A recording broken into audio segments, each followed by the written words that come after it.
Hello， 大家好，欢迎收看第136期的百问，我是王炯啊。OK 来说一下内容方面啊，近期呢这个临近放假了，但是呢我们也准备了一些科普项的视频，就比如说给父母选机啊，这个前面应该已经更新了啊，还有就是车方面的视频，电动汽车的啊，我个人是非常感兴趣的，然后也出了2期，大家可以去看一下。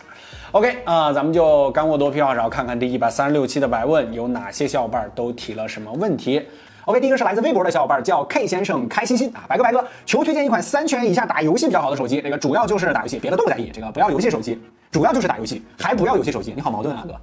还有就是等到双11买会不会更好啊？你第二句话就是废话啊，这个肯定到双11的时候优惠会比较大，是吧？这个如果不着急的话，可以等到双11。我们首先想到的机型呢是这个 iQOO 的 Neo 3，首先呢肯定要选骁龙865的这个处理器了，比如说天玑1000 Plus 的这个我们就先往后排。还有就是相比于865处理器的 K30 Pro 相比呢，它有这个144赫的高刷，然后也支持90帧的游戏，在整个的游戏体验上呢肯定是不错的，但是呢它是 LCD 的这个屏幕，这个你需要注意一下。然后还有就是双立体声扬声器啊，或者说液冷散热啊，这些东西它都有，就是在游戏方面 iQOO 整个系列的品牌属性都是比较强的。然后4400毫安时的电池也不算是小，然后加上一个44瓦的快充也还 OK。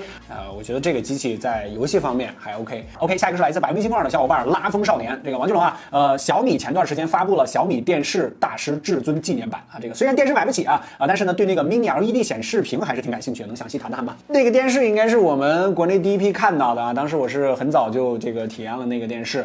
在屏幕的技术方面呢，最近比较热门的就是这个 mini LED 啊，其实呢它还是 LCD 的这个屏幕，这个大的底层呢是没有什么变化的，但是呢 Mini LED 呢是背光技术的一个突破吧，这个通过成百上千个尺寸非常小的 LED 的这个灯珠把屏幕点亮，而它的每颗 LED 呢能够单独开关，从而实现了高亮和高质量的 HDR 这个视频的效果。Mini LED 的这个背光技术呢也成为了未来屏幕的一个非常重要的发展方向，最主要的就是成本它没有 LED 那么高，而且实现的效果也不错。如果你要是比较大的这个屏幕，比如说80多寸的这种你可以搞几百个分区，甚至上千个分区都是有可能的。分区越多，整个这个显示效果它也会更好一些。Mini LED 还是一个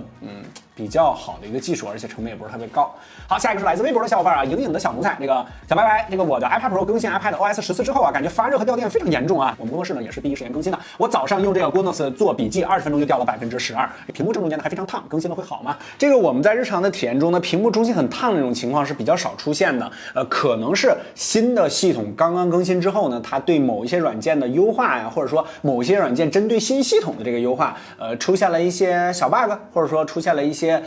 小不适配的这个情况，可能会出现这种耗电异常的情况。这种问题虽然非常个体但是很多小伙伴给我们发过类似的这个问题，我统一回复一下就是它没有什么特别针对性的方法，只能等待比如说 iOS 14更新，或者说你这个软件更新了之后，然后你再看它这个异常耗电或者说这个发热的情况，因为新系统更新一定会面临这种问题的。这个世界上应该是没有任何一个系统一上来就特别完美没有这样的系统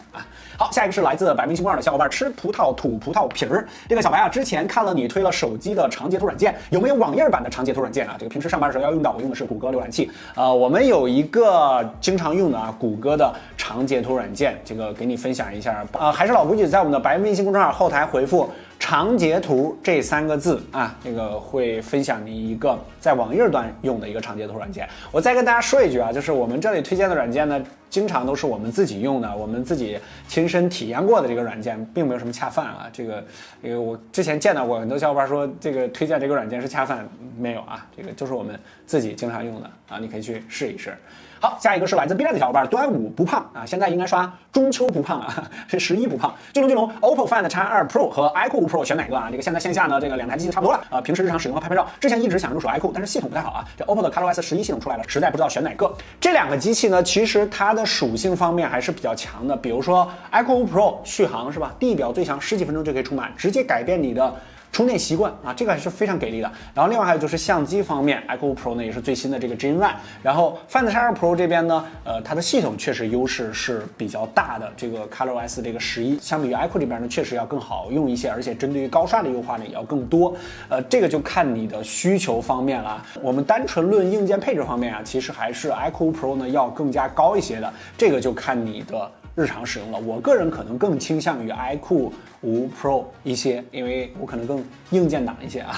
好，下一个是来自微博的小伙伴 HiFi， 这个小白，我想买个平板啊，联想小新好像要发一个平板电脑，也是全屏的设计，据说搭载的是骁龙 730G 的处理器，你觉得怎么样啊？小新这个系列呢，笔记本那边一直口碑是非常不错的啊，这个处理器呢确实非常中段啊，这个 730G， 如果要是定位1000多块钱的话，那我还可以接受；如果要是太多的话呢，我觉得就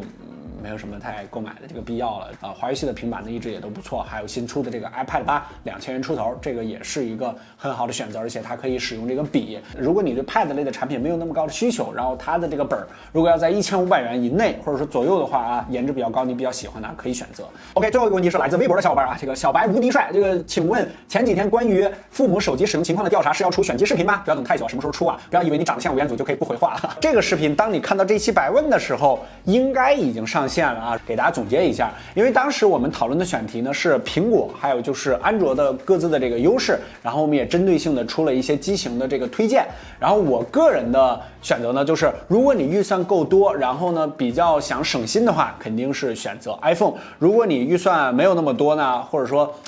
对于续航要求也比较多，对于拍照要求也比较高的话，其实安卓机选择性要非常丰富，比如说2-3000块钱就可以给父母选到非常不错的手机。但是呢，在系统的稳定性方面，还有就是广告层面，还有就是一个安心的这些层面来讲的话啊，苹果确实有或者说 iOS 吧有不可比拟的优势，这个是事实啊，这就看你个人的这个倾向了。你可以跟你的父母讨论一下啊，是吧？父母选机的这个具体情况呢，去我们小白测评的这个账号呢查看那期专门的父母选机专题视频就可以了啊。这个你会有一个比较清晰的认知。OK， 这就是第136期的百问。上期的中奖小伙伴呢，就是他，赶紧私信我们的小编领取奖品。然后还是老规矩啊，在我们的百问微信公众号后台回复“干货多，屁话少”这6个字，我们将会随机抽取一位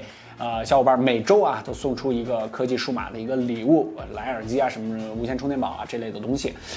然后你也可以把你的问题回复到我们的公众号的后台，下期就要你上电视。干货多，屁话少，百问，我们第137期再见，祝大家中秋团圆，然后11假期愉快，拜拜。